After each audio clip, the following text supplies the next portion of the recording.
Hello बच्चों, देखो मैं आपके लिए लेकर आया हूँ शानदार वीडियो। आप स्वस्थ होंगे। मानव श्वसन तंत्र। देखो हमें ये क्वेश्चन दिया गया है, यहाँ पे टॉपिक हमारा है आज। हमारा टॉपिक है आज ये टॉपिक मानव श्वसन तंत्र। देखो मानव श्वसन तंत्र ये आप देख रहे होंगे, पूरा सिस्टम जो यहाँ से मुख से स्टार्ट है, मुख और नाक से।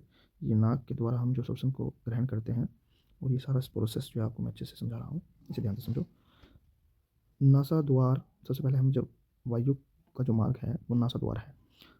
पहले नासा द्वार में हमारी वायु जाती है और फिर ग्रसनी में जाती है। ग्रसनी के बाद कंठ, जो हमारा यहाँ पे कंठ होता है, ये कंठ है। यहाँ पे ग्रसनी हमारी यहाँ पे है, ये कंठ है हमारा। जब ये यहाँ कंठ तक पहुँचती है उसके बाद फिर श्वसन नली के अंदर जाती है, फिर समसनी के अंदर समसनी, फिर ये हमारी क्या है श्वसनी, फिर यहाँ इसकी श्वसनी के अंदर चली जाती है और फिर फुसफुस के अंदर चली जाती है। फुसफुस मतलब फेफड़े। और फिर इसके बाद ये चली पहुँच जाती है कुपिका में। ठीक है, फिर ये हमारी कहाँ पहुँच जाती है, इसमें। इसके बाद कुपिका में पहुँच जाती है। कुपिका में पहुँचने के देखो ये सारा प्रोसेस होता क्या है। जैसे ही हमने ऑक्सीजन ली सांस भर के, उसके बाद ही सीधी जैसे सिस्टम चैन सिस्टम के अनुसार मैंने आपको बताया सब चीज़ इस तरीके से कुपी तक पहुँचने तक। यहाँ पे क्या करती है, ये हमें ऑक्सीजन यहाँ पे छोड़ती है, और वो जो ऑक्सीजन छोड़ती है वो कुपिका के बाद जो हमारे शरीर के अंदर हीमोग्लोबिन होता है, हमारे शरीर के अंदर हमारे शरीर के अंदर जो एच होता है हीमोग्लोबिन, तो उस हीमोग्लोबिन के अंदर मिलकर खून जो हमारा रक्त होता है उसके अंदर एक हीमोग्लोबिन होता है, वो क्या करता है ऑक्सीजन को एब्जॉर्ब करता है। और एब्जॉर्ब करने के बाद वो हमारी प्रत्येक जहाँ जहाँ हमारी बॉडी को ऑक्सीजन की ज़रूरत है वहाँ वहाँ तक पूरे शरीर में पहुँचाता है, यानी कि लेकर जाता है। वो काम कौन करता है, एच हमारा हीमोग्लोबिन। तो उसके बाद फिर श्वसन नली में उपस्थित के वल्ले यानी कि रिंग्स होते हैं जो सुनिश्चित करते हैं कि वायु मार्ग बंद न हो। कुपिका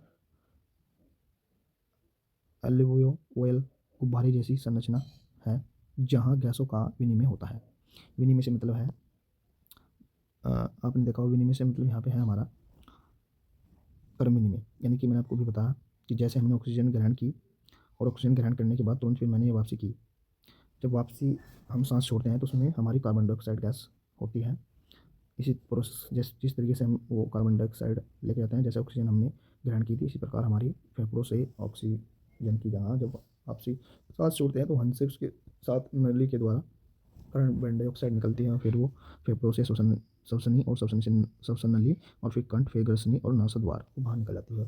तब जब बाहर निकलती है वो कार्बन डाइऑक्साइड होती है, और ये निरंतर प्रोसेस चलता रहता है। उसके बाद मानव में वहन क्यों जरूरी है। देखो परिवहन तंत्र की आवश्यकता क्या है हमारे शरीर में। बड़े जीवों में अकेला विसरण दाब शरीर के सभी अंगों में ऑक्सीजन पहुंचाने के लिए पर्याप्त है। मैंने क्या कहा भी देखो, बड़े जीवों में अकेले विसरण दाब शरीर के सभी अंगों में ऑक्सीजन पहुंचाने के लिए अपर्याप्त है। विसरण से फेफड़ों से पैर के अंगूठे तक ऑक्सीजन के एक अणु को पहुंचाने में लगभग 3 वर्ष तक लग सकते हैं। विसरण से फेफड़ों से पैरों के अंगूठे तक ऑक्सीजन के एक अणु को पहुंचाने में लगभग 3 वर्ष तक लग जाते हैं। इसलिए एक तेज और कुशल तंत्र की आवश्यकता होती है। यह काम श्वसन वर्णक हीमोग्लोबिन रिस्पिरेटरी पिगमेंट हीमोग्लोबिन करता है। मैंने भी आपसे बताया था, देखिए कि जो सारा प्रोसेस है हमारा, ये जो हमारे रुधिर के अंदर